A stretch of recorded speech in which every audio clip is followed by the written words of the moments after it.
پھر ہم نے صفائی کرنی ہے، یا ہمارے گیسٹ آ رہے ہیں تو وہ کل دوپہر میں آئیں گے، ان کے لیے ہم نے کیا بنانا ہے، ہم نے کسی جگہ سفر پہ جانا ہے تو ہم نے وہاں کیسے جانا ہے، کیا کرنا ہے، کیا ہمارا یہ یقین اسی طرح ہوتا ہے جس طرح ہمیں دنیاوی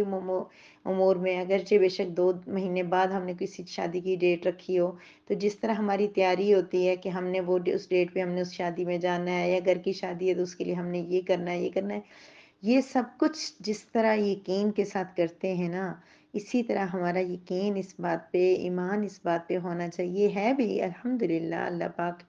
نہ کرے کہ ہمارے ایمان میں کوئی ڈاؤٹ ہو، لیکن یہ کہ ہمارا تھوڑا سا یہ ہے کہ ہم اس طرح پھر تیاری نہیں کر رہے جیسے ہمارا ایمان ہے۔ ہمیں ویسی ہی تیاری بھی تو کرنی چاہیے نا، جیسے ہمیں پتہ ہوتا ہے کہ ہم نے فلاں جگہ جانا ہے، اس کے لیے ہم جیسے محنت کرتے ہیں، کوشش کرتے ہیں، تیاریاں کرتے ہیں، اسی طرح ہمارا ایمان ہے۔ موت تو بالکل ہماری آنکھوں کے سامنے آتی ہے، چلتے پھرتے، ابھی وہ گزر رہے، کوئی گاڑی میں گانے لگے ہوئے، گپ شپ ہو رہی، اور اچانک وہ گاڑی نیچے گرتی ہے اور وہ اللہ کو پیارے ہو جاتے ہیں۔ کبھی کسی کو کوئی بیٹھے بیٹھے باتیں کر رہا ہوتا ہے، کوئی سپیچ کر رہا ہوتا ہے، کوئی چل رہا ہوتا ہے، اچانک وہ گر جاتا ہے اور کہتے ہیں اس کو ہارٹ اٹیک ہو گیا ہے۔ 100 طرح کی اموات ہمارے سامنے ہوتی ہیں، تو یہ تو ہمیں یقینی، ہمیں پتہ ہوتا ہے کہ کسی بھی لمحے کوئی ایسا لمحہ آئے گا اور ہماری زندگی بھی ختم ہو جائے گی۔ خیر ہم اس مسئلے میں بھی تو اتنے اس طرح پریپیئر نہیں ہوتے ہر ٹائم کہ ابھی ہو سکتا ہے میری موت آ جائے، ابھی ہو سکتا ہے اگلی گھڑی میں اس دنیا میں نہ ہوں۔ یہ چیز ہمیں اتنی سامنے، اتنی کلیئر ہمارے سامنے ہے، پھر بھی ہم نہیں کرتے۔ تو باقی یہ ہے کہ میدان حشر، اللہ کو جواب دینا، اور یہ ساری چیزیں چونکہ ہمارے لیے تھوڑی سی ہیں کہ ابھی ان پہ ہمیں اتنی زیادہ ہم پریپیئر نہیں ہو پائیں گے۔ بہرحال اللہ پاک نے یہاں یہ بتا دیا ہے کہ ایمان والے، ایمان لانا، پھر وہی بات کل والے سبق کی کہ ایمان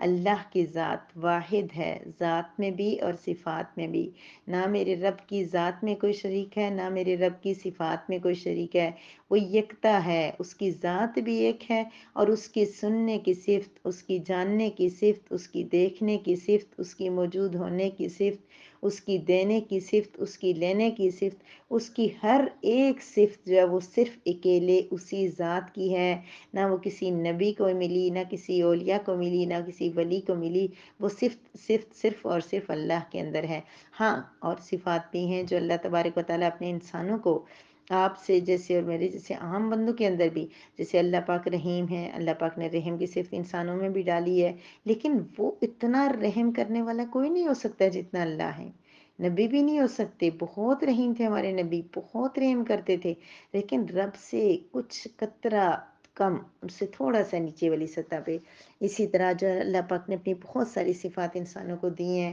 اور انسان جب اللہ تعالیٰ کی صفات اپنے اندر محسوس کرے، یا ان کو کوشش کرے کہ میری رب کی صفات میرے اندر آ جائیں، تو وہ کر سکتا ہے۔ لیکن یہ کہ ایمان ضروری ہے، یقین ضروری ہے کہ میرا رب اکیلا ہے، بس معبود وہی ہے، عبادت اسی کی کرنی ہے، بات اسی کی ماننی ہے، رضا اسی کی حاصل کرنی ہے، جینا اسی کو خوش کرنے کے لیے ہے، مرنا ہے تو اسی کی رضا کے لیے، خوشیاں ہیں تو اسی کی رضا کے لیے، غم ہیں تو اسی کی رضا میں ہم ان کو برداشت کر لیں گے، کسی نے دکھ دیا ہے تو وہ بھی ہم برداشت کریں گے اپنے رب کی رضامندی کے لیے، کسی کی طرف سے اذیت ملی ہے، کوئی چیز، کوئی حق ہے وہ چھوڑنا ہے، وہ بھی صرف اپنے رب کے لیے، اپنے اللہ کے لیے۔ وہ اللہ بڑا کریم ہے، وہ ہر چیز دیکھ رہا ہے۔ پھر وعامل الصالحات، پھر فرمایا جس نے نیک اعمال کیے، نیک اعمال کے اندر بہت بہت کچھ، چھوٹے سے جملے کے اندر اللہ پاک نے پوری کی پوری زندگی کا خلاصہ بیان کر دیا۔ عامل الصالحات، نیک عمل کیے۔ اب آپ کو بھی پتہ ہے نیک اعمال کیا ہے، مجھے بھی پتہ ہے کہ کچھ بھی اس کو ڈیفائن کرنے کی ضرورت نہیں ہے ہمیں کہ نیک اعمال کیا ہیں۔ ہمیں پتہ ہے نماز 5 وقت بھی، وقت کے اندر، ٹائم پہ، پابندی سے، ابتدائی وقت میں، افضل وقت میں پڑھنا نیک عمل ہے، روزہ رکھنا نیک عمل ہے، صدقہ دینا نیک عمل ہے، حج، زکوٰۃ، عمرہ نیک عمل ہے، دوسروں کے ساتھ اچھے اخلاق سے پیش آنا نیک عمل ہے، دوسروں کو معاف کر دینا نیک عمل ہے، دوسروں کے ساتھ اچھا رویہ کرنا نیک عمل ہے، پھر جھوٹ، غیبت، چغلی، بے پردگی اور بے حیائی سے، اور دوسروں کو تکلیف دینے سے، غصہ کرنے سے، حرام کھانے سے، ان ساری چیزوں سے بچنا نیک عمل ہے۔ نیک عمل کے اندر صرف یہ نہیں ہے نماز، روزہ، حج، زکوٰۃ، نیک عمل کے اندر برائیوں سے بچنا بھی شامل ہے۔ ایک نیک عمل یہ ہے کہ گناہوں سے بچنا، اس کے اندر بھی سارے دین کا خلاصہ آ گیا، تمام برائیوں کا خلاصہ آ گیا کہ ہر وہ کام کھٹکا بھی ہو، ذرا سا ڈاؤٹ ہمارے دماغ میں ہو کہ کیا پتہ یہ چیز غلط ہو رہی ہو، کیا پتہ یہ جس بات کے لیے میں بحث و مباحثہ کر رہا ہوں، کیا پتہ یہ بات اس بات میں غلط ہوں، کیا پتہ میری رائے غلط ہو سکتی ہے، ایک کھٹکا ہو اور اس کھٹکے کے اوپر بھی ہم اس بات کو چھوڑ دیں، کیونکہ نبی کریم صلی اللہ علیہ وسلم نے فرمایا تھا کہ گناہ وہ ہے کہ جو تیرے دل میں کھٹکے اور تمہیں لگے کہ میرے بھائی کو تم پسند ناپسند کرے کہ کسی بھائی کو میری اس کا حدیث کا مفہوم ہے کہ تو ناپسند کرے کہ کسی کو اس کا علم ہو، ہر وہ چیز جس کو کرتے ہوئے ہمیں یہ ڈر لگے کہ دوسروں کو نہ پتہ چلے، کوئی دیکھ تو نہیں رہا، ہم میں ابھی غیبت کر رہی ہوں کوئی سن تو نہیں رہا، میں بات کر رہی ہوں جس کے لیے کہیں وہ باہر تو نہیں کھڑا، میں جس پہ غصہ کر رہی ہوں کہیں یہ میں زیادتی تو نہیں کر رہی، ہر چیز کے اندر ہمیں خود پتہ ہوتا ہے کہ گناہ کیا ہے۔ اچھا ایک اور بات میں کلیئر کرنا چاہ رہی تھی، میں پہلے بھی یہ کہا ہے کہ جب میں نے دعوت دی اپنی پیاری بیٹیوں کو کہ مدارس میں ایڈمیشن ہو رہے ہیں، اگر آپ مدرسے میں ایڈمیشن لیں گی آپ کے لیے بڑا مشکل ہوگا، جو بچیاں اسکول میں پڑھنے والی ہیں ان کو اگر مدرسے کی طرف قائل کر بھی لیا جائے تو ان کو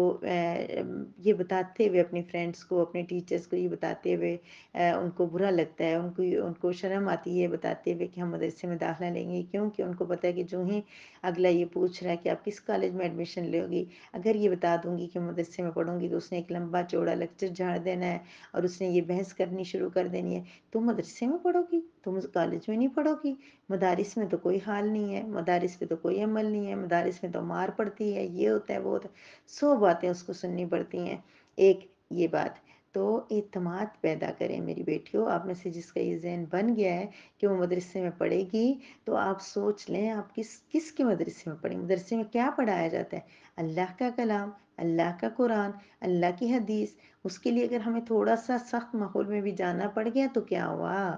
اس کے بدلے میں اللہ پاک نے وعدہ جنت کا کیا ہوا ہے، ایک بات یہ کلیئر۔ دوسری بات یہ کہ ہم لوگ جو یہ کہتے ہیں نا مدرسے میں اس لیے نہیں پڑھ رہے کہ ہم سے عمل نہیں ہو سکے گا، یہ دعویٰ چھوڑ دو میری بہنوں، یہ ٹینشن چھوڑ دو، جو علم مدرسے میں پڑھایا جاتا ہے وہ صرف یہ نہیں ہوتا کہ مجھے بس میں نے عمل کرنا ہے یا یہ چیزیں مجھے پہلے نہیں پتہ تھی مدرسے میں آ کے پتہ چل گئی ہیں، مدرسے میں جانے کے بعد ہم نے کیا کرنا ہوتا ہے، قرآن کا ترجمہ پڑھنا ہوتا ہے، احادیث پڑھنی ہوتی ہے، دیکھنا ہوتا ہے کہ ہمارے نبی کریم صلی اللہ علیہ وسلم نے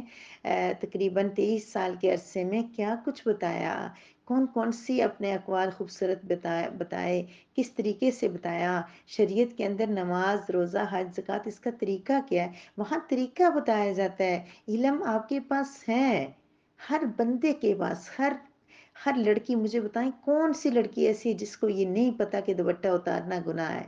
کس کو نہیں پتا کہ غیر محرم سے ملنا ملانا ناجائز ہے، کس کو نہیں پتا کہ تصویر بنانا یا تصویریں چڑھانا یا لوگوں کو دکھانا اگر غیر محرم میں دیکھیں گے تو گناہ ہوگا، کون ہے جس کو نہیں پتا کہ غیبت جھوٹ چغلی گناہ ہے، کون ہے جس کو نہیں پتا کہ حرام کھانا یتیموں کا مال کھانا کسی کے ساتھ زیادتی کرنا گناہ ہے، کون ایسا ہے، ہر ایک کو پتا ہے کہ نیکی کیا ہے، نیکی کیا ہے، گناہ کیا ہے، ہر بندے کو علم ہے، تو وہ علم کافی ہے، اس کی بیس میں اللہ پاک قیامت علیہ دن کہہ دیں گے کہ جو میں نے تمہیں علم دیا تھا اس پہ کتنا عمل کیا ہے، اس لیے صرف اس ڈر سے مدرسے نہ جانا کہ مدرسے جانے کے بعد میں عمل نہیں کروں گی، ہاں ایک بات ہوگی کہ مدرسے کے جانے کے بعد اگر آپ عمل نہیں کریں گی نا تو پھر اللہ تو اتنا ہی آپ کو سزا دیں گے، جس طرح لوگ ہر ایک کے پاس علم تھا پھر اس نے جھوٹ بولنے کی سزا کا علم تھا پھر اس نے جھوٹ بول دیا، غیبت کا علم تھا اس نے غیبت کر دی، تو یہ اوورال چیزیں ہوتی ہیں، باقی ڈیپلی بھی ہر ایک کو پتہ ہے کہ گناہ کیا ہے، تو وہ تو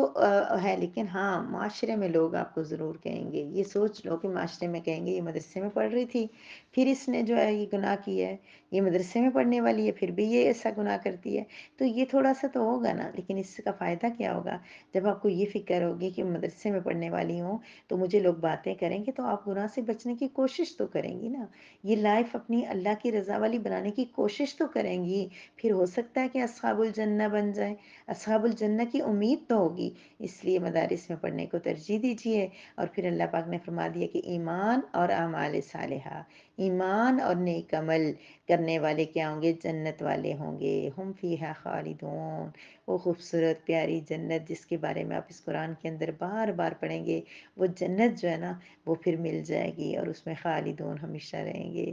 اتنا خوبصورت انسان اگر ہوتا ہے جو یہ کہے کہ جنت کا ٹکڑا مجھے مل گیا، یا کوئی ایسا عمل کرے کہ اس کے بدلے میں وہ کہے کہ جنت کا ٹکڑا مجھے مل جائے گا، خالدون، وہ ہمیشہ ہمیشہ رہنا، وہ پوری جنت حاصل کر لینا، اس کے باسی بن جانا، میری پیاری بہنوں، کتنے ہمیں ایک مکان بن جائے وہاں میں شفٹ ہونے ہو تو کتنا ہم خوش ہوتے ہیں، تو جب ہم جنت میں چلے گئے اور وہاں کے باسی بن گئے تو کیسے کیا ہماری بات ہوگی۔ وآخر دعوانا ان الحمد للہ رب العالمین۔